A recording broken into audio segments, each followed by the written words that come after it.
पहले क्या होता था कि अन्नकूट जब होता है ना, तो अन्नकूट के समय पर श्रीमद् वल्लभाचार्य जी की 7 निधियां थीं, जिनको उन्होंने अपने पुत्रों को बांट दिया, गुसाई जी आदि ने सबने।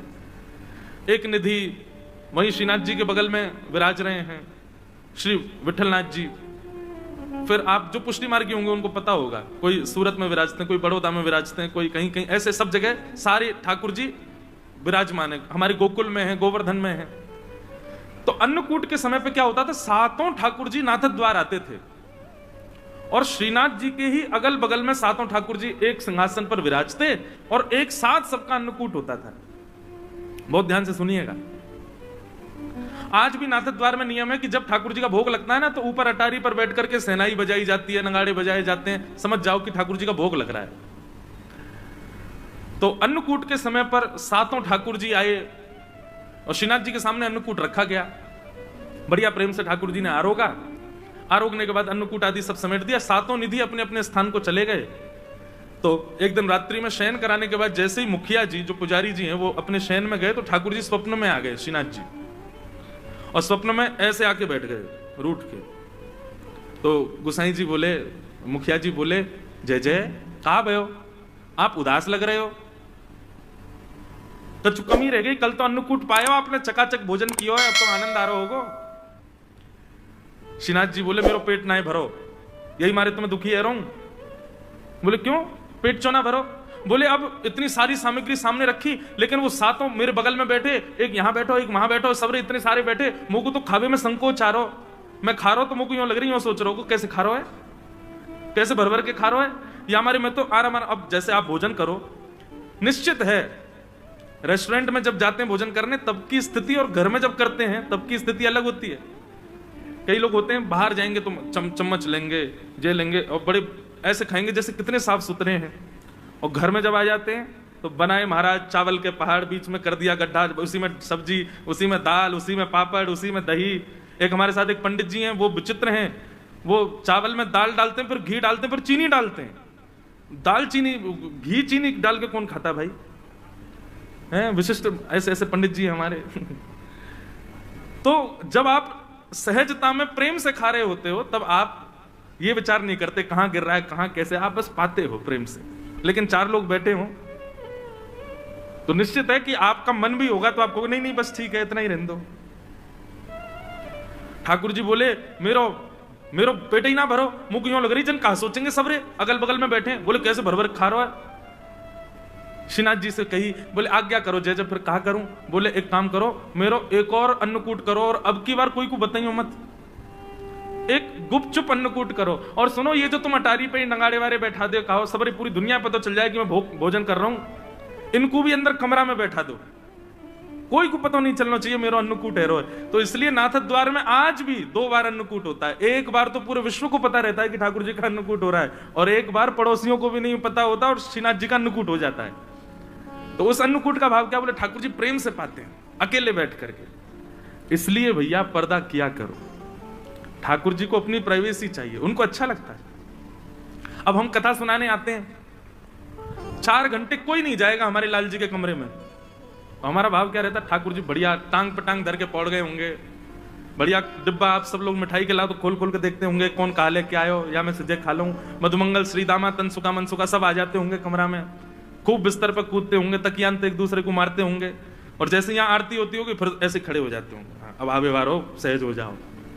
तो इसलिए ठाकुर जी को थोड़ा एकांत दो, ठाकुर जी को कभी पर्दा करो, कभी ऐसे करो, उसमें ये भाव मत रखो अकेले रह जाएंगे, नहीं, उनको एकांत की स्थिति कभी कभी प्रिय है, लेकिन कभी कभी, रोज नहीं। तो ऐसी बात है भैया, सेवा में सदैव याद रखो जो आपको अच्छा लगता है वो ठाकुर जी को करना नहीं है, ठाकुर जी को जिसमें सुख मिले वो उनको पधराओ, वो उनको प्रदान करो। कई लोग होते हैं हमें तो ऐसे ही अच्छा लगता है, आपके अच्छे लगने के लिए ठाकुर जी हैं क्या? ठाकुर जी को जिसमें रुचि लगे वो ठाकुर जी को निवेदित करो। कथा क्रम में चलें। कल हम आप सब लोगों ने श्रवण किया कि श्रीमद् भागवत की रचना हुई, और श्रीमद् भागवत जी की रचना में प्रधानता पंचम पुरुषार्थ प्रेम की है। वेदव्यास जी ने भागवत की रचना की और वही भागवत की सुंदर गाथा अपने पुत्र श्री सुखदेव जी को अर्पित की। सुखदेव जी ने यह कथा जाकर के परीक्षित को सुनाई। प्रश्न हुआ परीक्षित कौन है? तो यहां से अब महाभारत का थोड़ा प्रसंग आता है कि यदामृधे कौरव संजयाना वीर स्वथो वीर गतिम गतेषु ब्रको दरावे दगदा विमर्श ब्रगनो रुदंडे धृतराष्ट्रपुत्रे। महाभारत का युद्ध अपने, बिल्कुल आप लोग सावधानी से सुनिएगा, अपनी अंतिम स्थिति में चल रहा था। दुर्योधन और भीम के बीच में युद्ध चल रहा था। तभी भीम ने दुर्योधन को मारने के लिए अपनी गदा का प्रहार उसकी जंघा पर किया। नाभि से नीचे प्रहार करना युद्ध में मना है, लेकिन भीम ने जंघा पर प्रहार किया। क्यों? सबको कथा पता है कि दुर्योधन का पूरा अंग जो है ना वो लोहे के समान है, उसको मारा नहीं जा सकता। केवल उसके जंघा का भाग ही है, उसका कटी भाग ही एकमात्र है जो चैतन्य हमारी तरह है। बाकी उसका सर्वांगीण अंग दिखता हमारे जैसा है, लेकिन वो पूरा लोहे का है। क्योंकि गांधारी ने अपने संपूर्ण जीवन के नेत्रों की ऊर्जा अपने पुत्र को देखने के लिए निर्वस्त्र अवस्था में देख लिया था, लेकिन भगवान ने आकर के ऐसी युक्ति की कि दुर्योधन से कहा, अरे निर्वस्त्र जाओगे मां के सामने, कम से कम एक कौपीन तो धारण कर लो। तो केले का पत्ता आगे लगा लिया। जैसे गांधारी ने नेत्र खोल करके देखा, संपूर्ण अंग लोहे का हो गया, लेकिन उसकी जंघा का भाग जो है वो रह गया। गांधारी ने डांटा, बोले ये तू केले का पत्ता लपेट के क्यों आया? बोले मां आपके सामने निर्वस्त्र थोड़ी आऊंगा। वही दुर्योधन के वध का कारण बना। भीम ने अपनी गदा का प्रहार दुर्योधन की जंघा पर किया और जंघा टूटते ही दुर्योधन गिर पड़ा। महाभारत का युद्ध पांडव जीत गए। पांडव अपने विजय का आनंद कर रहे थे। भगवान ने संपूर्ण पांडवों को उत्सव मनाने के लिए कहा कि कल उत्सव मनाएंगे, अभी रात्रि विश्राम करो। लेकिन तभी अर्धरात्रि में दुर्योधन ने गुरुपुत्र अश्वत्थामा को भेज दिया, जाओ सोते हुए पांचों पांडवों को मार दो। यदि हम हस्तिनापुर की गद्दी पर नहीं बैठेंगे तो ये भी नहीं बैठेंगे। सोते हुए पांडवों को मारने के लिए अश्वत्थामा आया, परंतु भगवान पांचों पांडवों को लेकर के कहीं अन्य स्थान पर चले गए और अश्वत्थामा ने द्रौपदी के सोते हुए 5 बालकों को मार दिया। अंधेरे के कारण उसको पता नहीं चला, 5 बालकों को मार दिया और पूरे पांडवों के समाज में उत्सव की जगह मातम मनने लगा। प्रातःकाल होते ही जब द्रौपदी को पता चला कि मेरे पुत्र मार दिए, द्रौपदी ने रुदन करना प्रारंभ किया। उसके उस आर्तनाद को सुनकर के अर्जुन का क्रोध बढ़ गया। अर्जुन कहने लगा, द्रौपदी तुम रोना नहीं, मैं तुमको वचन देता हूं, मैं प्रतिज्ञा लेता हूं, जिसने भी तुम्हारे 5 बालकों को मारा वो कोई भी हो, मैं उसको जीवित नहीं छोड़ूंगा। भगवान ने अर्जुन को समझाया, अर्जुन निर्णय लेने में एक बात का ध्यान सदैव रखो। क्या? क्रोध में कभी भी निर्णय नहीं लेना चाहिए।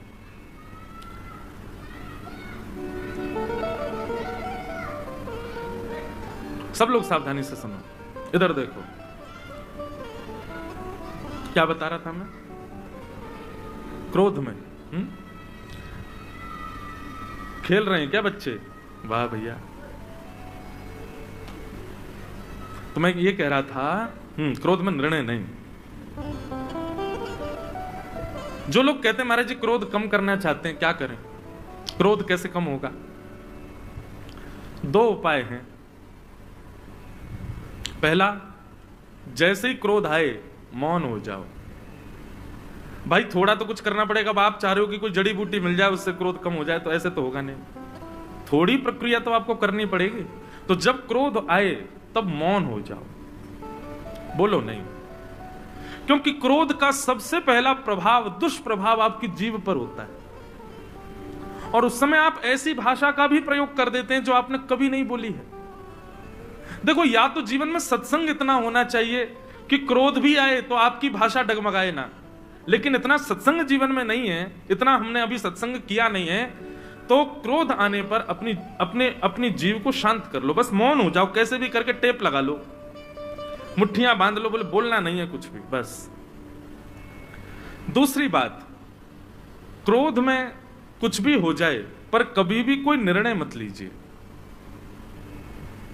क्योंकि क्रोध के समय पर आपका सर्वांगीण अंग, आपके समस्त विचार, आपकी हर स्थिति तामसिक हो जाती है, और तामसिक स्थिति में जब आप निर्णय लेते हैं तो वो आपका कभी कल्याण नहीं करेगी। आज तक भी कई लोग पछताते हैं कि हमने उस समय ऐसा निर्णय क्यों लिया, क्रोध के कारण हमने ऐसा क्यों बोला, वो क्षमा मांगते हैं, बाद में बोध होता है उनको कि हम गलत थे। इसलिए क्रोध में भैया ये दो काम कर लो, एक तो मौन हो जाओ, दूसरी बात कोई निर्णय मत लीजिए। निर्णय तभी लीजिए जब आपका क्रोध शांत हो जाए। क्रोध कैसा होना चाहिए, मैं अपनी कथाओं में कहा करता हूं, जल के जैसा। पानी का स्वभाव है कि जितनी देर उसको अग्नि के ऊपर रखोगे उतनी देर ही गर्म रहता है, पर अग्नि से जैसे ही अलग कर दोगे धीरे धीरे धीरे धीरे अपने आप शांत हो जाता है। कई लोग क्या होता है कि किसी बात से नाराज हो गए, बच्चे ने कुछ तोड़ दिया, अब नाराज हो गए, गुस्सा आ गया, तो जब टूटी हुई वस्तु देखी तो स्वाभाविक है क्रोध आ गया आपको, आपने उस समय थोड़ा उल्टा सीधा कुछ कह दिया या कुछ कर दिया, ठीक है, लेकिन अब वो गिलास साफ कर दिया गया, स्थिति शांत हो गई, बच्चा बेचारा रो लिया, क्षमा मांग ली, सब कर ली, लेकिन अब 3 दिन हो गए, अब गुस्सा ही बैठे हो, उसी बात से ही नाराज बैठे हो, ये क्रोध गलत है। जब स्थिति समाप्त हो जाए तो आपका क्रोध भी समाप्त हो जाना चाहिए। पर जो लोग क्रोध में आकर के वर्षों वर्ष तक क्रोध रहता है, वर्ष तक किसी को क्षमा नहीं करते, वर्ष तक क्रोध में ही रहते हैं, अरे इसने ऐसा किया था मेरे साथ में, ये उचित नहीं है। क्रोध जल के जैसा होना चाहिए, आपका स्वभाव जल के जैसा होना चाहिए। ताप लगी है तो गर्म हो गए, लेकिन ताप से आपको कोई विलक करे तो अपने आप शांत हो जाओ। क्रोध में निर्णय मत लीजिएगा। अर्जुन को भगवान रोकने लगे, अर्जुन निर्णय मत लो, लेकिन अर्जुन नहीं माना। पांडव पक्ष के 3 लोग बचे थे, उनमें से एक अश्वत्थामा था, अश्वत्थामा को पकड़ करके अर्जुन ने बंदी बना दिया और द्रौपदी के सामने प्रस्तुत कर दिया, बोले ये है तुम्हारे बालकों का हत्यारा।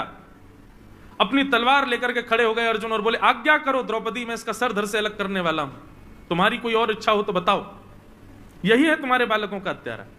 जैसे ही द्रौपदी ने अश्वत्थामा को देखा, द्रौपदी ने अर्जुन के आगे हाथ जोड़ लिए, बोले अर्जुन इसको मत मारो। क्यों ना मारे? कि उवाच चास हन्तस्य वंधनानयनम सतम मुच्यतामेष ब्राह्मणो नितराम गुरु। हम क्षत्रिय हैं अर्जुन, और ये ब्राह्मण है, और ब्राह्मण के साथ साथ भी ये हमारे गुरु का बेटा है। गुरु पुत्र गुरु के समान होता है, इसको मत मारो। पहला कारण इसको इसलिए मत मारो क्योंकि हम ब्राह्मण नहीं, हम क्षत्रिय हैं और ये ब्राह्मण है। दूसरा कारण इसलिए इसको मत मारो क्योंकि ये गुरु का बेटा है। और तीसरा कारण इसलिए मत मारो क्योंकि ये अपनी मां का इकलौता पुत्र है। इसकी मां विधवा पहले ही हो चुकी है, पति का सहारा नहीं है, और अब इसको भी मार दोगे तो इसकी मां को पुत्र का भी सहारा नहीं रहेगा, अकेली कैसे रहेगी? मेरे 5 पुत्र मर गए पर मेरे 5 पति तो जीवित है ना, इसको मत मारो। लेकिन फिर भी अर्जुन आप चाहते हैं कि इसको मारना है तो मार दीजिए, लेकिन शर्त होगी क्या? इसको मारते ही मुझे मेरे 5 बालक जीवित चाहिए। ऐसा हो पाएगा? नहीं। द्रौपदी की बात में धर्मम न्यायम शकरुणम निर्विलीकम शमम महत, ये 5 बातें हैं। कोई भी निर्णय लेने वाले व्यक्ति को इन 5 बातों का ध्यान रखना चाहिए कि धर्म क्या कहता है, कहीं मेरा निर्णय अधर्म का पक्षधर तो नहीं। किसी भी प्रतिज्ञा लेने वाले व्यक्ति को न्याय का विचार करना चाहिए, मैं जो प्रतिज्ञा लूंगा उससे न्याय होगा कि नहीं। तीसरी बात, अपनी किसी भी प्रकार की प्रतिज्ञा में दया को जरूर स्थान दीजिएगा, थोड़ा दया पक्ष भी रखिएगा, निर्दयी मत हो जाइएगा। ध्यान रखिए इन बातों को।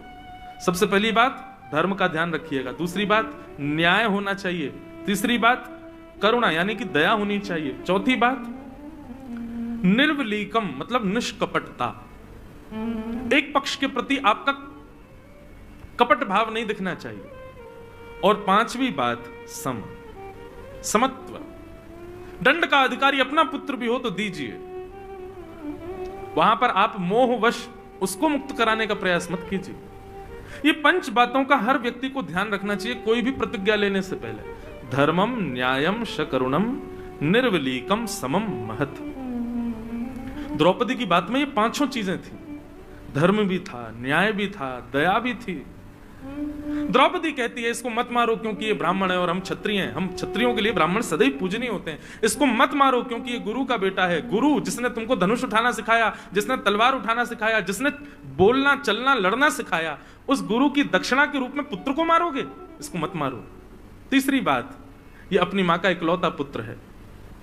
बंधुओं, धर्म कहता है कि आप जिस मार्ग से निकले हो उस मार्ग में कितनी रुकावटें, कितने कांटे, कितने गड्ढे आए हैं, यह पीछे आने वालों को बता दीजिए ताकि उनको वो कष्ट ना सहना पड़े। लेकिन हम लोग उल्टे हैं। हमसे कोई पूछे आप केदारनाथ गए थे, आपकी यात्रा कैसी रही? अब केदारनाथ जाने में महाराज प्राण तो निकल गए हमारे, बस में ऐसी हालत हो गई, हेलीकॉप्टर में ये आओ, फिर वहां ऊपर खच्चरों ने तो फिसल फिसल के हाथ पांव तोड़ दिए, पर दर्शन में भी कोई स्थिति नहीं, वहां पे ऊपर कोई व्यवस्था नहीं थी, और महाराज सर्दी जुकाम हो गया, गर्म पानी नहाने को नहीं मिला, भीड़ के कारण हाथ पांव सब हमारे दब गए, पिच गए। स्थिति तो ऐसी हुई। लेकिन किसी ने पूछा कैसी रही यात्रा? हम भी बना रहे हैं अगले महीने जाने का। बहुत बढ़िया, 1 नंबर। बस की सुविधा तो बहुत ही अच्छी, वहां ऊपर रहने की व्यवस्था तो बहुत बढ़िया, गीजर 24 घंटे चलता है, भीड़ तो बिल्कुल होती नहीं है। सुबह के समय जाना, कोई बिल्कुल साफ मिलेगा, सीधे जाओ, प्रणाम करे, निश्चित जाओ, पूरे परिवार सहित जाओ। और मन में क्या सोचना, बेटा जा, तुझे भी तो पता चले। नहीं, अगर हमको किसी मार्ग पर कष्ट हुआ है तो चाहिए कि पीछे उस मार्ग पर जो आ रहे हैं उनको सावधान किया जाए। द्रौपदी कहती है कि पुत्र के मरने पर मां को कितनी पीड़ा होती है, वो पीड़ा अभी मैं सह रही हूं अर्जुन, और मैं नहीं चाहती कि पुत्र मरने पर जो पीड़ा इस मां को हो रही है वो इसकी मां को हो, इसलिए इसको मत मारो। बंधुओं, इतनी बात हो गई, सब लोग चुपचाप खड़े खड़े देख रहे थे, लेकिन तभी सिसकियों की आवाज आने लगी। कौन रो रहा है? दूर खम्भ से सिर टेके हमारे द्वारिकाधीश के नेत्र सजल हो गए। और आसपास खड़े लोगों से ठाकुर जी कहने लगे, मेरी बहन है ये बहुत बड़ी बात है। अरे मां का इतना ममत्व होता है अपने पुत्र से, इतना ज्यादा ममत्व होता है, वो डराती है अपने पुत्र को, रुक जा तेरे पिताजी को आने तो बताऊंगी उनको मैं, ऐसे करता है ये। लेकिन पिताजी जब आ जाते हैं तो पिताजी को बता भी देगी, लेकिन पिता जैसे डांटने लगे तो तक ठीक है, लेकिन पिता कहीं हाथ उठाने लग जाए तो मां आगे आ जाती, नहीं मारोगे नहीं, सुना कितना भी लो, मारने का अधिकार मेरा है, बस इसको पीटना है, मारना है, घूसे देने, जो करना मैं करूंगी, वो मेरे अलावा कोई ना करे। स्कूल पढ़ाने के लिए बच्चे को लेके जाती है, टीचर को बुलाती है, ये कितना भी अपराध करे, कितना भी गलत करे, आप इसकी डायरी में लिख के भेज देना, मुझे फोन कर देना, इसको डांट देना, पर इसको मारना नहीं। ये मां का ममत्व होता है अपने पुत्र के प्रति। उस मां के निर्दोष 5 बालक मार दिए गए, और वो मां हत्यारे को सामने देख करके कह रही है कि इसको छोड़ दो। ये बहुत बड़ी बात है, ये सामान्य बात नहीं, ये साधारण बात नहीं है बंधु। ठाकुर जी इतने प्रसन्न हो गए द्रौपदी से, इतने प्रसन्न हो गए। बंधुओं, एक बात याद रखना, आपके घर में अनुकूलता है तब आप कुछ अच्छा करो, ठाकुर जी उससे प्रसन्न नहीं होते। प्रतिकूल स्थिति आवे और उसमें भी आप अपना धैर्य ना खो, तब ठाकुर जी प्रसन्न होते हैं। अनुकूल स्थिति में तो सब धैर्यवान हो जाते हैं, प्रतिकूल स्थिति में होके दिखाओ।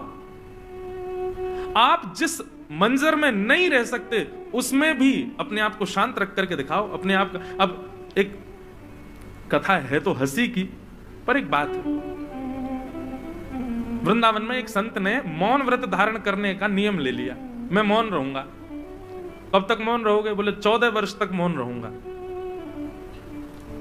12 वर्ष उनके मौन में निकल चुके थे, लेकिन वो महात्मा क्या करते थे?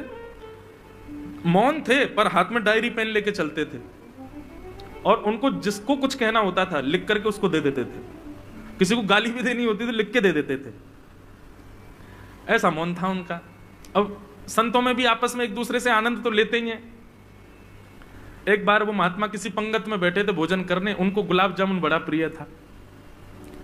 तो गुलाब जामुन वाले से दूसरे संत ने जाके कहते, बोले सुन, सबको गुलाब जामुन देना, वो मौनी बाबा बैठे उनको मत दियो। बोले वो तो गुलाब जामुन के बड़े प्रेमी है, 4 पहले रखवा लेते हैं। बोले इसीलिए तो कह रहे हैं उनको मत दियो। बोल वो पाएंगे नहीं, तू देना नहीं उनको। अब लेकर के गुलाब जामुन भोग, गुलाब जामुन प्रसाद सबको देते देते जैसे बाबा के पास गए, बाबा तो उसी की प्रतीक्षा कर रहे थे। अच्छा बाबा नहीं चाहिए, आगे चले गए। बाबा तो मौन, कुछ कह तो सकते नहीं। देखने लगे उसको, बोले चला गया, दिख नहीं गया। घूम करके बेचारा पूरी पंगत में फिर से जैसे ही आया, तो बाबा ने पूड़ी भी नहीं खाई, अभी ऐसे ही बैठे थे तान के, बोले अब के देके जाएगा। जैसे ही आया, बाबा गुलाब जामुन, अच्छा अभी ये नहीं खाया, इसके बाद पाओगे, ठीक है बाबा ठीक है, आगे चले गए। 3-4 बार उस व्यक्ति ने गुलाब जामुन दिखा करके भी नहीं दिया। 5वीं बार जब वो आए तो बाबा क्रोध में तिल मिला रहे थे, बोल सकते नहीं कुछ भी, और बाकी के महात्मा आनंद ले रहे थे, बोले अब आएगा आनंद। जैसे ही गुलाब जामुन लेके आया तो बाबा उसका हाथ पकड़ दिया। अच्छा बाबा ठीक है, अभी थोड़ी देर में लेके आऊं। आगे जैसे निकला, बाबा खड़े हो गए, बोले इधर दे रहा, उधर दे रहा, बीच में क्यों नहीं रख रहा, यहां क्यों नहीं दे रहा मेरी पत्तल पर। सब बोले बाबा मौन। बाबा बोले राम राम राम राम, हो गया कल्याण हमारा। 14 वर्ष का मौन 12 वर्ष में टूट टाट गया।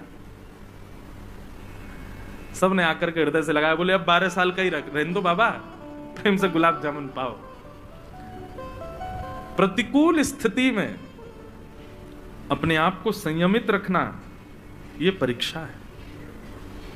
अनुकूल स्थिति में तो कोई भी रह लेगा, अनुकूल स्थिति में तो अपने ऊपर संयम कोई भी कर लेगा, प्रतिकूल में करके दिखाओ। जब दूसरों पे आती है तो सब उपदेश देने पहुंच जाते हैं, ऐसा करो ऐसा करो, अरे राम राम, ऐसा नहीं तुमको ऐसा करना था, ऐसा नहीं तुमको ऐसा करना था, ओहो तुमने ये गलती कर दी इसीलिए ऐसा हुआ है। लेकिन जब वही घटना खुद के ऊपर आ जाती है तो सब भूल जाते हैं, हम लोग निकल जाते हैं सब बाहर, कुछ नहीं कर पाते। लेकिन द्रौपदी की कितनी श्रेष्ठ बात, अपने बालकों के हत्यारे के लिए भी वहां पर वो धर्म का विचार कर रही है, न्याय का विचार कर रही है, करुणा का विचार कर रही है, समता का विचार कर रही है, निष्कपटता का विचार कर रही है, एक मां की पीड़ा का विचार कर रही है, उसके ब्राह्मणत्व का विचार कर रही है, वो गुरु का बेटा है, इस बात का विचार कर रही है। कोई रीझा हो चाहे ना रीझा हो, पर श्याम सुंदर रीझ गए द्रौपदी से। क्रिया सदैव ऐसी करो जिससे ठाकुर जी प्रसन्न हो। हम लोगों की ऐसी कभी कभी ओछी हरकतें हो जाती हैं कि केवल 4 लोगों को खुश करने के लिए हम वो काम कर देते हैं। नहीं, क्रिया सदैव ऐसी करो जिससे श्याम सुंदर प्रसन्न हो। द्रौपदी पर भगवान रीझ गए। अर्जुन ने भगवान से पूछा, भगवान आप ही बताओ मैं क्या करूं। भगवान बोले, ब्रह्म बंधुर न हंतव्य आतताई बधारहण। अर्जुन, ब्राह्मण कैसा भी क्यों ना हो उसको मारना नहीं चाहिए, परंतु बालकों का हत्यारा कोई भी क्यों ना हो उसको छोड़ना नहीं चाहिए। अश्वत्थामा ब्राह्मण है इसलिए इसको मारना नहीं है, अश्वत्थामा छोटे बालकों का हत्यारा इसलिए इसको छोड़ना भी नहीं। अर्जुन समझ गए मुझे क्या करना है, मतलब मृत्यु दंड से भी कोई बड़ा दंड इसको देना है। और बंधुओं आज आप स्पष्ट सुन लीजिएगा, मृत्यु दंड से भी एक बड़ा दंड होता है। क्या? प्रतिष्ठित व्यक्ति का भरे समाज में अपमान। ये मृत्यु दंड से भी बड़ा दंड है। और एक और बात कहें, बहुत सम्मान की इच्छा रखने वाले व्यक्ति के लिए मृत्यु दंड से भी बड़ा है दंड, उसका अपमान हो जाना। और ऐसा व्यक्ति जब तक मरता नहीं तब तक अपने अपमान की अग्नि में जलता रहता है। मृत्यु को प्राप्त करने वाला व्यक्ति 5-6 घंटे में फिर भी चिता में जल जाता है, परंतु अपमान के अग्नि में जलने वाला व्यक्ति जीवन पर्यंत जलता रहता है। भगवान ने कहा, ये गुरुपुत्र है, इसको बहुत सम्मान मिला है, इसकी सब रेस्पेक्ट बहुत करते हैं। आज वही समाज इसके सामने खड़ा है जो इसका सम्मान करता है, सबके सामने इसका अपमान करो, यही इसका दंड है। आधी मूंछ, आधी दाढ़ी और आधे केश मूड़ करके अर्जुन ने उसकी ब्रह्म तेज की मणि को निकाल करके धक्के देकर के सभा से बाहर कर दिया। बोले यही उचित दंड है इसके लिए। अश्वत्थामा, अपमान हो गया अश्वत्थामा का। भगवान अब कहने लगे, भैया आप सब लोग अब अपने हस्तिनापुर की गद्दी संभालो, सब लोग व्यवस्थित हो जाओ, मैं द्वारिका जा रहा हूं। जैसे ठाकुर जी द्वारिका के लिए प्रस्थान करने लगे, इतने में ही बंधुओं अश्वत्थामा ने अर्जुन की पुत्र वधू उत्तरा के गर्भस्थ शिशु को मारने के लिए ब्रह्मास्त्र छोड़ दिया। आकाश में ब्रह्मास्त्र देख करके उत्तरा दौड़ी दौड़ी भगवान के रथ के पास गई। भगवान द्वारिका को जा रहे थे कि पाहि पाहि महायोगिन देव देव जगतपते नान्यम तद्भयम पश्ये यत्र मृत्यु परस्परम। त्राहि माम द्वारिकाधीश, मेरी रक्षा करो। भगवान ने तुरंत अपना रथ रोका, उतर करके आए, देखा उत्तरा दौड़ी दौड़ी आ रही है। उत्तरा को तुरंत भगवान ने पूछा, क्या बात है उत्तरा, क्यों रो रही हो? उत्तरा ने कहा, देखिए ना भगवान, अश्वत्थामा ने ब्रह्मास्त्र छोड़ दिया आकाश में मेरे गर्व को मारने के लिए। मेरा गर्व भले ही, मुझे भले ही कुछ भी हो जाए, मेरे गर्व को बचा लो भगवान। मेरे पति को इन लोगों ने पहले ही चक्रव्यूह में फंसा करके मार दिया, कम से कम मैं अपने बालक को जन्म दूं, यह श्रेष्ठता तो मुझे प्राप्त हो। भगवान आप मेरी रक्षा करो। सबके मध्य आकर के उत्तरा ने जब भगवान से प्रार्थना की, ठाकुर जी एक रूप से तो बाहर खड़े थे, अदृश्य रूप से उत्तरा के गर्भ में प्रवेश करके भगवान ने उसके गर्भस्थ शिशु की रक्षा की। आकाश में देखते ही देखते ब्रह्मास्त्र नष्ट हो गया और किसी को पता नहीं चला कि यह ब्रह्मास्त्र नष्ट हुआ कैसे। सब लोग आश्चर्य करने लगे, बोले कुछ तो हुआ तो है नहीं। ठाकुर जी बाहर खड़े हैं, पांचों पांडव अपने स्थान पर खड़े हैं, उत्तरा आकर के भगवान से प्रार्थना कर रही है और केवल इतनी देर में ब्रह्मास्त्र नष्ट हो गया। इस ब्रह्मास्त्र को नष्ट किया किसने? कोई नहीं पहचान पाया। लेकिन बंधुओं, कितनी अच्छी बात, ब्रह्मास्त्र जैसे ही नष्ट हुआ, आकाश की ओर सब लोग आश्चर्यचकित होकर देख रहे थे, कैसे नष्ट हुआ ब्रह्मास्त्र। ठाकुर जी ताली बजाने लगे, बोले जय हो जय हो जय हो। सब बोले क्या हुआ भगवान? बोले उत्तरा के भजन के प्रताप ने, उत्तरा के पातिव्रत धर्म ने, उत्तरा की धर्म नैष्ठिकता ने देखो ब्रह्मास्त्र को आकाश में नष्ट कर दिया। समझ में आई बात? नष्ट तो ठाकुर जी ने किया, लेकिन श्रेय पूरा उत्तरा को दे दिया। उत्तरा ने किया, उत्तरा के भजन बल ने किया। आप जाते हो मंदिर में जाकर के सोने का छत्र चढ़ा करके आए, पूरा मंदिर ताली बजाता, वाह वाह वाह भैया देखो इन्होंने सोने का छत्र चढ़ाया। ठाकुर जी मंद मंद मुस्काते हैं, क्यों? बोले बल तो हमने ही दिया, हमने ही योग्यता प्रकट करी, हमने ही ऐसी व्यवस्था करी कि ये सब छत्र आदि जो भी इसने चढ़ाया या जो भी सेवा इसने की वो ये कर पाया, पर श्रेय सारा इसी को ही मिल गया। ये ठाकुर जी का स्वभाव है बंधु। अब यहां की बात नहीं, पर कहीं भी कोई कथा कराए, बहुत बड़ी कथा हो, दसों हजार लोग आ रहे हैं कथा में, सबका भोजन प्रसाद आदि, तो कई जगह क्या होता है, यजमान लोग आते हैं, महाराज जी कोई अब व्यवस्था तो नहीं मिलेगी। नहीं, आपको पता है महाराज 20,000 लोग रोज भोजन कर रहे हैं,